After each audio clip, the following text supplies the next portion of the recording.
नमस्कार, स्वागत है आपका न्यूज 69 में। मैं हूं आपके साथ अंकिता और बढ़ते हैं इस वक्त की बड़ी खबर की ओर। कांग्रेस विधायक और विधानसभा में उपनेता प्रतिपक्ष हेमंत कटारे ने प्रेस वार्ता कर बीजेपी सरकार पर भ्रष्टाचार को लेकर आरोप लगाए हैं। हेमंत कटारे ने कहा कि सौरभ शर्मा मामले में पूर्व मंत्री भूपेंद्र सिंह का क्या रोल है, ये स्पष्ट होना चाहिए। उन्होंने कहा कि अभी तक पता नहीं चल पाया है कि एमपी पुलिस का फ्लोर है। कटारे ने कहा कि भूपेंद्र सिंह जैसे लोगों की पोल खुलेगी तो सब राज क्लियर हो जाएंगे। उन्होंने कहा कि नए ट्रांसपोर्ट कमिश्नर की नियुक्ति में किसका सहयोग है। सत्य प्रकाश सौरभ शर्मा का गुरु है, जो सौरभ से पहले डील करता था। छापेमारी में सौरभ शर्मा आज भी फरार है। भ्रष्टाचार को जन्म देने वाली मां भूपेंद्र सिंह है। उन्होंने कहा कि सौरभ शर्मा बड़े चेक पॉइंट पर एक साथ पदस्थ रहा, इसमें भूपेंद्र सिंह का रोल था। पहले खुरई में सौरभ शर्मा पदस्थ रहा। सिंगर की कॉल डिटेल से पता चलेगा कि क्या काम हुआ है। जो कोई कुछ कहता है तो मानहानि का नोटिस दे देते हैं। उन्होंने कहा कि हमने 10 करोड़ की मानहानि देने वाले की मार्केट वैल्यू चेक की तो भूपेंद्र सिंह की वैल्यू 10,000 निकली। हम उनको उनके आधार पर 10,000 रुपए दे देंगे। उन्होंने कहा कि भूपेंद्र सिंह ने सागर में ब्राह्मणों पर अत्याचार किया। कटारे ने इस दौरान चेतावनी दी कि ब्राह्मणों को धमकी ना दे। एमपी में किसी ब्राह्मण को धमकी देंगे तो मैं पीछे पड़ जाऊंगा।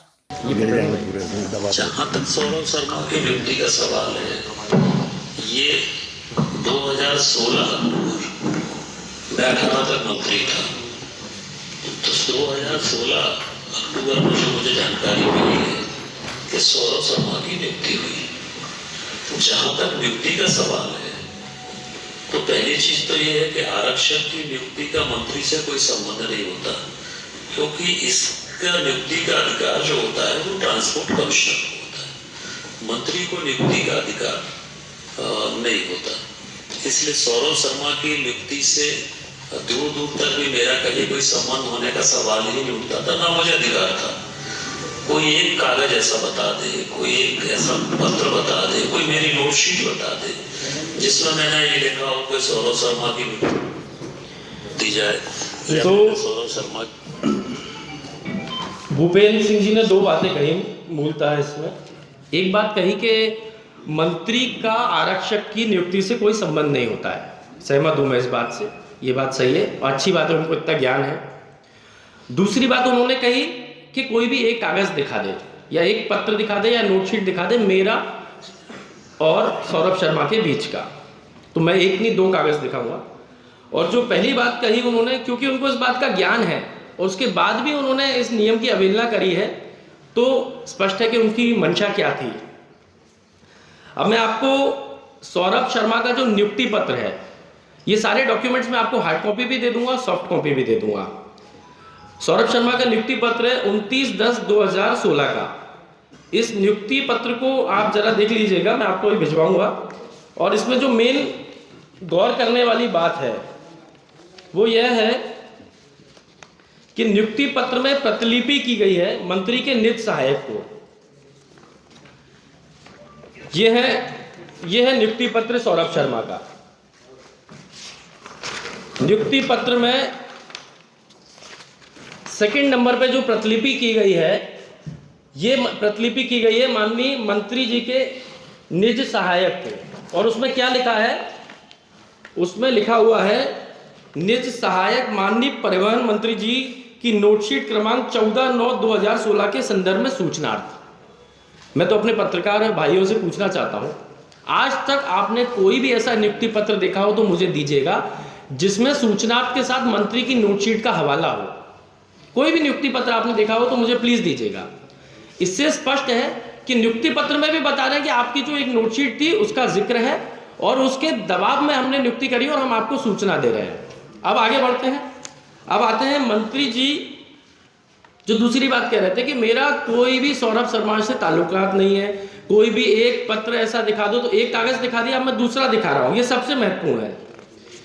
दूसरा कागज है, यह है माननीय भूपेंद्र सिंह जी के हस्ताक्षर के उनकी खुद की नोटशीट।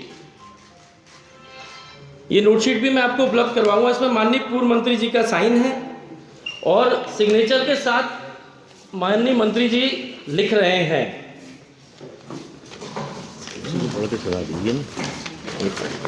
इसी में लिखा ना जो वो नहीं, एक मिनट, मैंने उसका वो बना लिया, मेन जो समरी है उसमें इसमें माननीय मंत्री जी लिख रहे हैं, अपनी खुद की नोटशीट में हस्ताक्षर करके लिख रहे हैं, श्री सौरभ शर्मा ने अनुकंपा नियुक्ति प्रदान किए जाने हेतु अनुरोध किया है। श्री शर्मा को अनुकंपा नियुक्ति प्रदान किए जाने का प्रकरण कलेक्टर जिला ग्वालियर द्वारा पत्र क्रमांक फलाना फलाना दिनांक 12/8/2016 के माध्यम से आपको प्रेषित किया। अतः श्री सौरभ शर्मा को अनुकंपा नियुक्ति प्रदान किए जाने संबंधी प्रकरण अपने अभिमत सहित प्रस्तुत करें। ये मंत्री ने नोटशीट, पहले तो मंत्री जी ने झूठ क्यों बोला? मंत्री जी ने बोला कि कोई भी एक कागज ऐसा दिखा दे जहां उनका सौरभ शर्मा का कोई ताल्लुकात हो। मंत्री जी जब ये खुद बोल रहे हैं कि नियम ये कहता है कि आरक्षक की भर्ती में मंत्री का कोई हस्तक्षेप नहीं है, तो ये आरक्षक की भर्ती के लिए मंत्री अभिमत क्यों मांग रहे हैं, जब नियम विरुद्ध खुद ही उस नियम को बता रहे हैं और खुद ही नियम को तोड़ रहे हैं। अब इससे भी महत्वपूर्ण बात कि क्यों मंत्री जी डायरेक्ट इसमें इन्वॉल्व थे, ये मैं आपको बता देता हूं। इसमें जिस कलेक्टर के पत्र का हवाला दिया है 12/8/2016 का एक कलेक्टर का पत्र है। ये जो पत्र है ये कलेक्टर ने, ये पत्र भी मैं आपको उपलब्ध करवाऊंगा, ये है ये पत्र है। अब इसमें खास बात देखिएगा, कलेक्टर ने एक पत्र लिखा है ट्रांसपोर्ट कमिश्नर को, परिवहन आयुक्त को पत्र लिखा। इसकी एक कॉपी करी संचालक को, एक कॉपी करी सीएमएचओ को, एक कॉपी करी सौरभ शर्मा को। इसमें मंत्री को कहीं कोई कॉपी नहीं है। लेकिन माननीय मंत्री जी की सौरभ शर्मा के प्रति चिंता इतनी थी कि उनने इस पत्र का स्वतः संज्ञान ले लिया। कलेक्टर ने मंत्री को बोला ही नहीं है। कलेक्टर अपने विभाग के एचओडी को बोल रहा है, जो परिवहन विभाग के एचओडी, उनसे बात कर रहा है, लेकिन मंत्री उस पत्र का हवाला स्वतः ले रहे हैं। तो क्या मंत्री की संलिप्तता नहीं है? क्या मंत्री का इसमें इंटरेस्ट नहीं है? अब इसको मंत्री जी बताएं। इस खबर पर आपकी क्या है राय, हमें कमेंट सेक्शन में जरूर बताएं। तब तक के लिए धन्यवाद।